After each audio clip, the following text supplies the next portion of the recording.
mình không.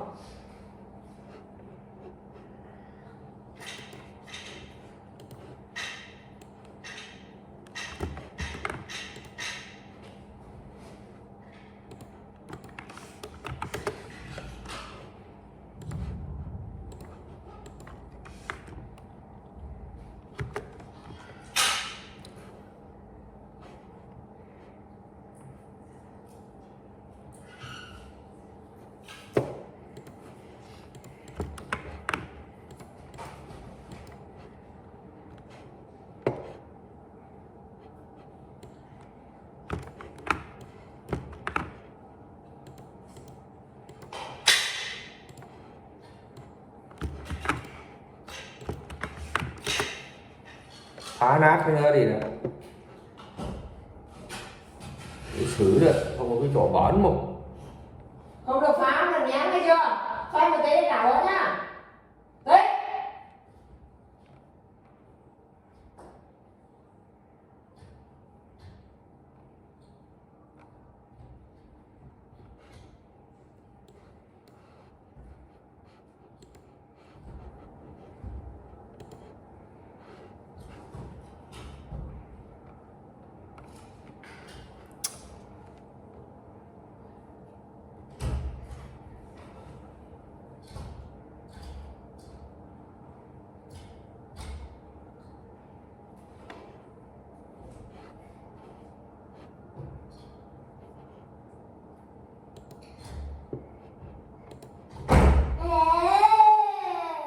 Kẻ rồi.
Con mèo nó mèo con này.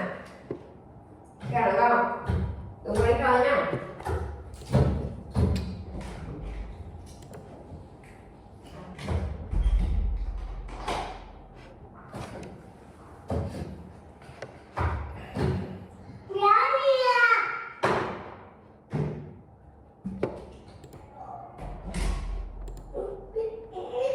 Cái động cái ra cái này khóa lại. Con cái chi mà cứ động cái chút.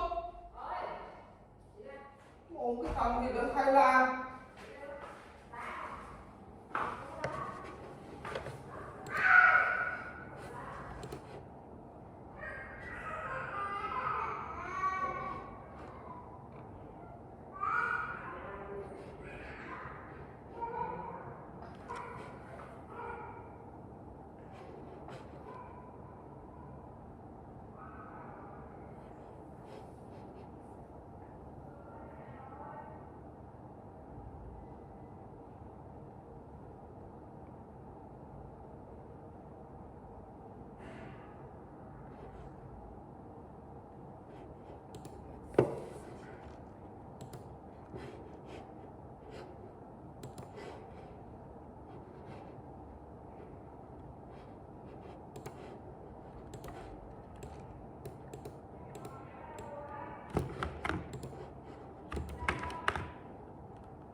Bố bố đây đó.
Cô này, có thể làm xuống nhá.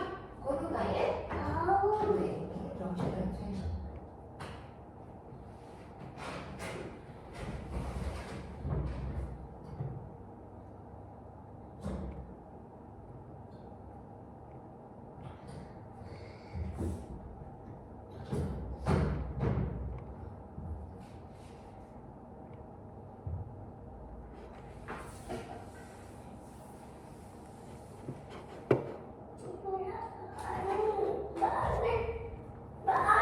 Không phải là sô cô la mà.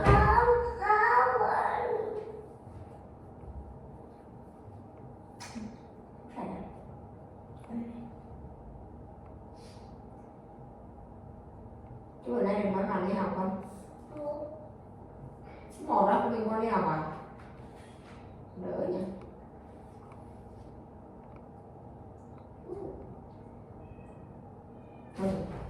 Lên nó vô nó nặng nè.